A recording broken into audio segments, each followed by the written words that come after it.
You are listening to the New American Media. Welcome, everybody. Thanks for joining us. My name is Brian Engelman. This is the newamericanmedia.com. On the TNAM radio network, we have just wrapped up our Agree to Disagree program. We talked about the Zimmerman and Trayvon, the you know what we're talking about, the George Zimmerman self-defense trial. Do you agree or disagree with the verdict? Second segment, we talked about Detroit going bankrupt. We talked about the Benghazi survivors being forced to sign non-disclosure agreements. Talking about the National Defense Authorization indefinite detention being overturned.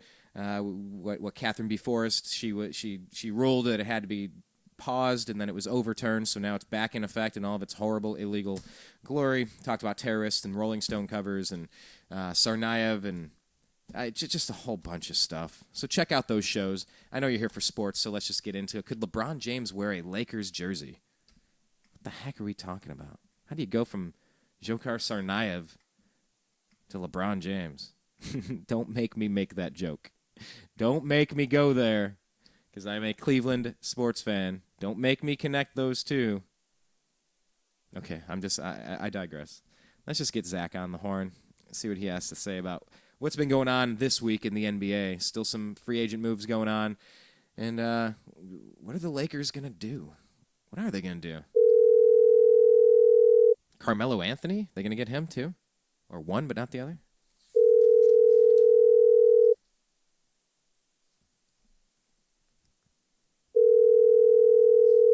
Hello?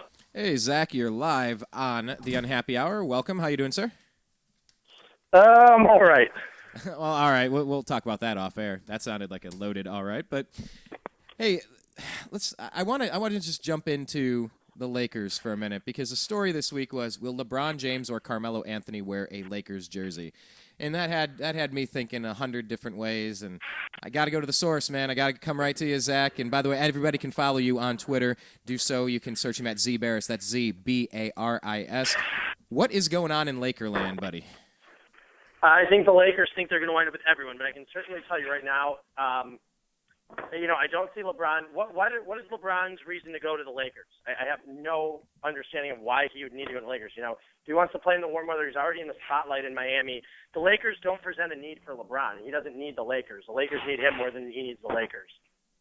I don't think LeBron will go to the Lakers. It's just, I have that feeling in my mind. I just don't think it's going to happen. I think, why would he leave Miami for Los Angeles? What's the reason? To go play with Kobe Bryant and go win Kobe a sixth ring? Well, that doesn't make any sense. Well, I thought about that. Then Kobe Bryant and Shaq could both say, well, Kobe could just say, hey, I got LeBron a ring. You didn't get LeBron a ring. Ha ha ha. Because they both played together. Yeah, I don't know. I mean, but where would you say? Yeah, there's no reason for LeBron to go and play with Kobe Bryant. None whatsoever. Well, that might be the case, but it's seeming more and more likely that LeBron's going to be elsewhere than Miami in 2014. And the Lakers, they've cleared up their cap space where they're going to go out and get someone. What about the rumors about Carmello coming over there? Is that actually likely? I think it's possible, but I still don't see it as being a fit. I mean, do you really see him playing, two guys who dominate the ball like he and Kobe? Nobody else can get a touch. And with D'Antoni as the coach. It's another one. I don't think it's a good fit. But like I said, you never know what's going to happen. I don't know what these guys are going to do. But I tend to think Carmelo would be better off staying in New York than going and playing with the Lakers. But who knows if he can write his own ticket? I think the big thing is going to be Kobe Bryant. I don't know how many players really want to play with Kobe. That's the question right here. Is how many players really want to play with Kobe Bryant, a 35-year-old Bryant who still thinks he's the best player in the world. He's a good player, but he's still a great player. But is he the guy that, Carmelo wants to be looked upon as a second option for? I don't think so. Yeah, Kobe's not really the type of LeBron James. LeBron, he's all about getting the other players involved and the assists. And, I mean, that's not necessarily the type of player that Kobe is. It's not. I mean, but do you think if they had a chance to build a super team over here, that they would get Phil Jackson and go for it and just blow everything up and even cut their ways, part their ways with Kobe Bryant, even to kind of hit reset on the Lakers franchise? I mean, like I said, I don't think they would cut their ties with Kobe Bryant. I just see that, I see that being a very tough decision. I don't think it would sit well in Lakerland. I don't think so either. But I mean, there are other options, for the team to go in. But the problem, like I said, is the problem we've presented multiple times is what do you do with Kobe Bryant, and do these stars want to play with Kobe? Shaq had problems with playing with Kobe. Dwight Howard had problems playing with Kobe. Kobe also isn't the player he once was 5 years ago. I mean, even 3 years ago, he's still a great player, but I don't know if he's that great anymore. Well, kind of like, and he's coming off of a torn Achilles. Well, exactly, and what halfway through the season is the earliest they're expecting him to come back. Who knows? But let me ask you this: talking about coming off of surgery, Andrew Bynum announced with the Cavs saying that this is definitely a playoff team, and he's excited about being on the roster. Kind of, you said the Cavs, if Bynum's healthy, would be the fifth best team in the East. Still sticking to that? You like fifth best in the East with a healthy Bynum? I'm sticking to it if he's healthy. Yes. I'm not going to go and change my, not like you completely change in a day if he only plays one game next year. Right. But, right now I think the Cavaliers I think they're in great position next year, And I think they're, like I said, is all along, I'm not saying this because I'm from Cleveland, and I want to reiterate this for the 1,000th time that I do not work for the Cleveland Cavaliers. So I'm not sitting here acting like a Cleveland homer on the air. I want to let people know that. But at the same time, I do believe that, if Miami, I believe that Cleveland has positioned themselves, if they're healthy, to put themselves in the most, being a winning team to bring back LeBron. I think just the storyline is there, and it's a perfect fit on both angles. The Cavaliers have been neglecting the small forward position, for 3 years now. They have their point guard in place in Irving. You have a shooting guard in Waiters. You have arguably the best backup point guard in the league in Jarrett Jack. All the pieces are in place for them. So I definitely see them, being the front runners for LeBron. Them and of course Miami still. You can't rule Miami out because he's won 2 titles there and he's been to 3 with them so far. So you cannot rule that out one bit. That is true, but I mean, you've talked about what was the phrase with Bernie Kosar, diminishing skills. You mentioned, Dwayne Wade with the way that he plays and how his body breaks down. I mean, that's going to be a different team, and at that point, is Chris Bosh worth max player money? I don't know. I mean, could you see the Heat shuffling off some of their star players and reloading, swapping somebody out for a Carmello? I think if they were going to do it, they would do it this offseason. Because don't forget, Bosh and Wade have, clauses in their contract. They have the same exact contract as LeBron where they have the early opt-out clause. Granted, I think right now 100% Wade will exercise his opt-in clause. I think 100%. Unless he has an amazing year and plays all 82 games. But I think if that happens, I think all 3 of them are signed. So I don't see any way that Wade opts out of his contract. I'm trying to think who else. I can't see any of them opting out. I mean, other than LeBron, I think Bosh will opt in at this point. Because is Bosh really worth max player money? Some team could possibly give it to him on the open market, but I don't think he's worth anything close to it at this point. Solid player, but not a LeBron-type player. I mean, it seems like there should be a difference between the LeBron-type players and the Bosh-type players. They don't both strike me as max money guys. Well, it's Joe Johnson's not a max player. But Joe Johnson got paid max player money, It happens. Some teams are desperate, to at least put a decent team on the floor, and, desperation causes, there's some weird things that go for desperation. Well, let's do this because, obviously things are starting to slow down just a little bit now in the NBA, which is nice, where we lead the story with just some unsubstantiated rumor about LeBron to Lakerland. So I guess let me pick your brain just a second. I was going to say, I was surprised you haven't mentioned the Kyrie Irving thing leaving the Cavaliers. Well, okay, let's go there. From everything I've never even heard about this. I've never even heard of this writer who wrote it. I'm just letting you know that right now. I don't know who he is. I don't know if he's a credible source or not. I'm not going to discount him and say he's not because I just don't know who he is. But at the same time, though, I think those reports are unfounded. Don't forget, Kyrie Irving is a restricted free agent. He would be turning down millions and millions of dollars to be able to leave the Cavaliers. I just don't see anyone doing that in this day and age of NBA, especially someone with the injury risk of Kyrie Irving. Well, the writer here is Brandon Tierney, one of the hosts of TBD. I don't know who he is. I've never heard of the guy. CBS Sports Radio. I don't know. He He sent out a tweet. I've heard from someone in the know. Kyrie Irving, not long for Cleveland.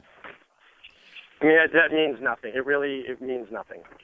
Then he follows it up saying, I 100% stand by my position regarding Kyrie Irving and the Cavs. If you follow me, you know I am not reckless when it comes to such items. So then Kyrie responds, I wish I knew, quote, someone in the know, end quote, for all my facts. Maybe I'll go into journalism as well. And then he says, rumors are rumors. Oh, and then our buddy John Telich. I was actually thinking about calling him today. I want to talk some Indians and Browns. So John Telich of Fox 8 Cleveland, I think 11-time Emmy Award-winning sportscaster, says, source close to Kyrie, quote, he loves Cleveland and wants to win. There was even chatter last year about an extension. It says, in his opinion, if there's an extension with a lot guaranteed, Kyrie stays. He has told this to players and friends. They're going to guarantee him the Super 6-year max deal. It's not a question. Unless he has a horrible injury, bearing something unforeseen, knock on wood, the Cavaliers will offer him that 6-year extension, the same one that Indiana is going to offer Paul George. And, and I'm telling you right now, from my gut, I just can't see anyone turning that down. I think if that would have been on the table a few years ago when LeBron, if it would have been on the table in Cleveland, if they would have had that back in the day in the old CBA, I think LeBron would have signed it too. It's just too much money to turn down. Well, I can understand that he wouldn't like losing. Who would like losing? But you see that this team, I mean, for all intents and purposes, it seems to be moving in the right direction for sure. And that's kind of what you have to do. When you're a Kyrie Irving player drafted number 1 overall, it's going to take you a couple years to build the team from the worst into the first. No, yeah. I mean, yeah, when you're drafting number 1 overall, unless you get in a position where you've acquired the pick, kind of like what Detroit did when they drafted Darko number 2 overall, where you get the pick through, acquire the pick through a trade, you're usually not going to, have instant success. It just doesn't happen. You're drafting first for a reason because your team stinks. Absolutely. Andrew Luck went to, he actually kind of helped turn that stuff around real quick. But, yeah, you're going to the lousy team. They just had a fantastic draft. But, that's a rare case, though. Well, absolutely. So, okay, then talking about Kyrie, we're just not – we're not really substantiating these kinds of rumors at this point. It doesn't make sense at this juncture is pretty much what we're saying, right? Yeah. Okay. I can't support a rumor because, it's not like Adrian Wojnarowski or Brian Windhorst or, Jason Lloyd is reporting, the 3 most reputable people about the Cavaliers. Or even, Chris Broussard. Broussard's a former Cavaliers beat writer. You didn't hear them say anything about it. So if they're not saying anything about it, odds are that, it's nothing. Well, we'll follow it. It's on the radar. Sometimes rumors are just that, and sometimes there is a deep-seated truth to it somewhere. We'll just see. I think the proof's going to be in the pudding. What are they going to offer him? I mean, is Kyrie a max player kind of guy? What is? I would think so. Yeah. I mean, I would think so, too, if he can stay healthy. He's injured every damn year. But, I mean, a lot of them have been fluke injuries, so let's wait and see what happens. But I tend to think the Cavaliers have positioned themselves where they're ready to offer Kyrie the max deal. I don't think they're too worried about it. I wouldn't be in a panic mode if I were the Cavaliers. What about throughout the rest of the league? You have a few other things. I mean, Mark Cuban running his mouth. The Hornets are changing their name officially now. Derrick Rose, they're wondering how he's going to be when he gets healthy. Just across the league, anything you're following aside from the regular LeBron, Kobe plus stuff you're following for your purposes? Not really. I don't think there's anything too big right now. Yeah, okay. Well, I definitely wanted to get your reaction on those Melo and Bron to Lakerland rumors. I wanted to get your thoughts on those, and I think we got those crystal clear. So, I don't know. That's about all I got. Finally, it really feels like the NBA season is winding down now. Finally. It is. Oh, that's good. So you're getting your rest. You're getting your downtime. Yeah, I'm moving this week, so that's what I'm doing right now. Just moving out of my apartment, so just a lot of. Just a lot of stuff to do. I could imagine. Are you staying in Los Angeles, or are you going elsewhere? Not right now. No, I'm going elsewhere right now. All right, but I will be back all the time. We need to talk off air then. I got the impression something was up when we started the show, and we'll talk off air about that then. And I got transferred just a couple weeks ago, and haven't really told many people yet. Well, you're telling people now, but well, like I said, we'll talk off air. I'll get some of those details from you. And coming from a guy who slept in a kitchen for 6 months and moved around in about 12 different places in 6 years myself, so I wish you the best. Moving is never fun. So. Yeah, thanks. All right. Well, already hectic. Indeed. Well, like I said, I will connect with you off air, and we will always keep bouncing back to you when NBA action requires us to do so, buddy. Definitely. All right. Well, thanks again for joining us. Please follow Zak on Twitter. He's at Z Baris. That's ZBARIS. So regardless of where he happens to be living at the time, you can definitely follow his tweets, his NBA insight on Twitter at Z Baris. So, Zak, thanks again. We'll talk to you soon, pal. Thank you. All right. That was Zak Baris. Yeah, I gotta call him off air, see what's going on. So, yeah, it's finally winding down. It's funny that that we went to the Kyrie place, and it brought me back to John Telich, because I was just thinking I need to bring. John's been on our program 2 times, maybe we're on like once a year. We talk with John. I don't know why we don't talk every damn month. One of the great sportscasters in Cleveland from Fox 8 Cleveland. But yeah, I mean, we'll see what happens with Kyrie. I sure hope the nucleus that we've built in Cleveland is going to turn into something good, something that's going to be consistent, something that's going to. Something that's going to bring a championship to Cleveland. There's all this back and forth stuff and rebuilding and disappointment. I'm tired of it. Bring me a title, says me. Bring me a title. Ready for championships and banners and trophies, as I'm sure you all are. But that's why we call it the Unhappy Hour, because in 34 years I've never been able to celebrate a professional championship from the Indians, Cavs, or Browns. So, we keep doing the show. And we keep hoping that the Unhappy Hour will one day become the Happy Hour, and drinks all around the bar on us. We're celebrating tonight. One of these days. I want to thank special guest Blake the Eccentric Wally for today's appearance on Agree to Disagree. Please check that out. That will be archived. You can find that at thenewamericanmedia.com. Find it by searching The New American Media on Facebook and liking our page. Find it by going to youtube.com/The New American Media and clicking subscribe. All of our shows will be archived on these places, as well as on Twitter at American_media_. Special thanks to Zak Baris, who's moving. Yeah, I'm going to have to talk to him about that. Very interesting indeed. We'll see how that goes, but of course with the telephone and email and internet, you're never really disconnected from anyone these days, which is pretty cool. So, for everybody here at TNAM, that's The New American Media, I want to thank you for joining us. Just really 100,000 views on YouTube. It's pretty sweet. Coming up on, 500 subscribers. It's just, there's new milestones it seems like every time we turn around. It's just, we want to thank each and every one of you for participating and joining us in this labor of love. My name is Brian Engelman. Appreciate your time. Take care, everybody. Until next time. Peace.